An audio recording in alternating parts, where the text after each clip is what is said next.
President Johnson, Mr. Speaker, Mr. Chief Justice, President Eisenhower, Vice President Nixon, President Truman, Reverend clergy, fellow citizens.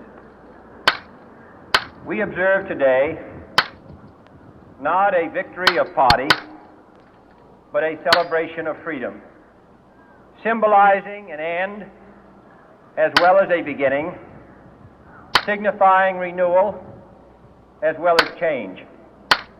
For I have sworn before you and Almighty God the same solemn oath our forebears prescribed nearly a century and 3/4 ago. The world is very different now, for man holds in his mortal hands the power to abolish all forms of human poverty and all forms of human life. And yet the same revolutionary beliefs for which our forebears fought are still at issue around the globe. The belief that the rights of man come not from the generosity of the state, but from the hand of God. We dare not forget today that we are the heirs of that first revolution. Let the word go forth from this time and place to friend and foe alike that the torch has been passed to a new generation of Americans born in this century, tempered by war, disciplined by a hard and bitter peace, proud of our ancient heritage, and unwilling to witness or permit the slow undoing of those human rights to which this nation has always been committed and to which we are committed today at home and around the world.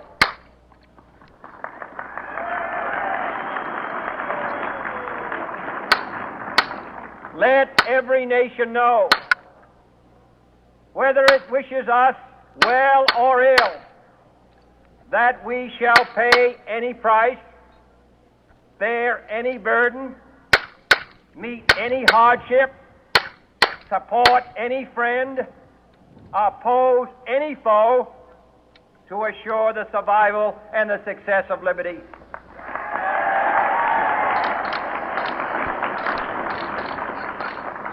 This much we pledge and more.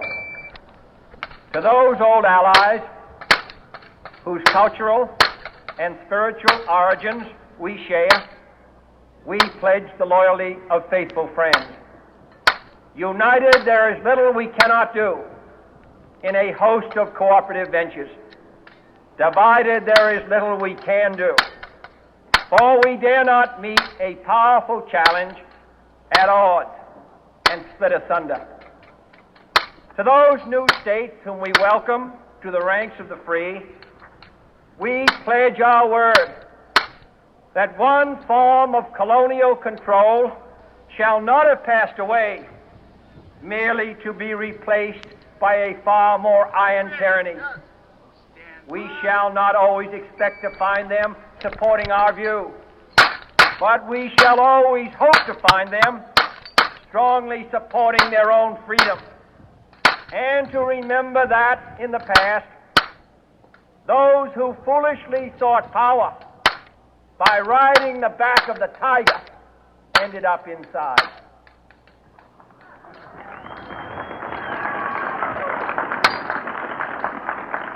To those people in the huts and villages of half the globe struggling to break the bonds of mass misery, we pledge our best efforts to help them help themselves for whatever period is required, not because the communists may be doing it, not because we seek their votes, but because it is right. If a free society cannot help the many who are poor, it cannot save the few who are rich.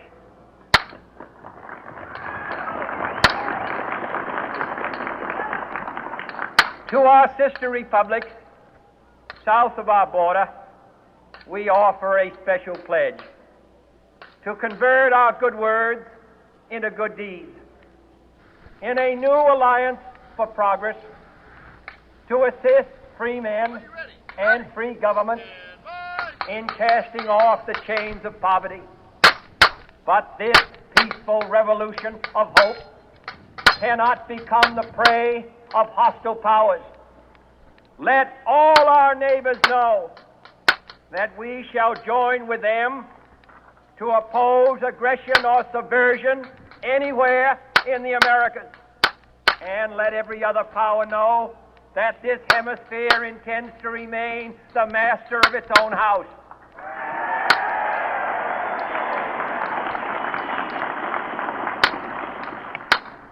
To that World Assembly of Sovereign States, the United Nations, our last best hope, in an age where the instruments of war have far outpaced the instruments of peace, we renew our pledge of support to prevent it from becoming merely a forum for invective, to strengthen its shield of the new and the weak, and to enlarge the area in which its writ may run. Finally, to those nations who would make themselves our adversary, we offer not a pledge, but a request that both sides begin anew the quest for peace. Before the dark powers of destruction, unleashed by science, engulf all humanity in planned or accidental self-destruction, we dare not tempt them with weakness, for only when our arms are sufficient beyond doubt can we be certain beyond doubt that they will never be employed.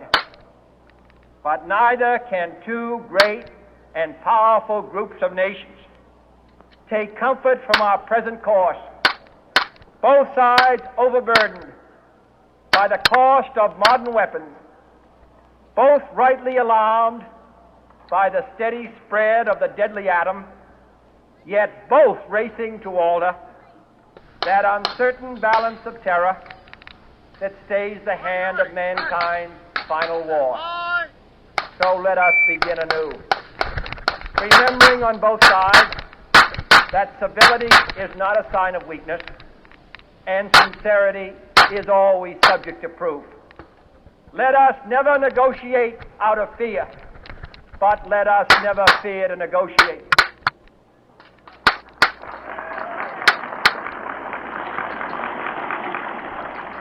Let both sides explore what problems unite us, instead of belaboring those problems which divide us.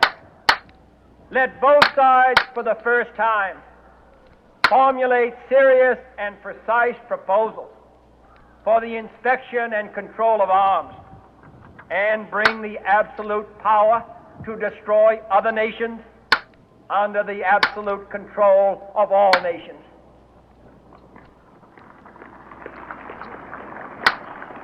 Let both sides seek to invoke the wonders of science instead of its terrors.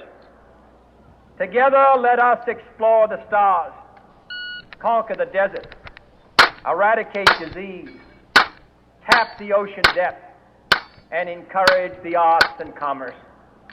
Let both sides unite to heed in all corners of the earth the command of Isaiah to undo the heavy burden and let the oppressed go free.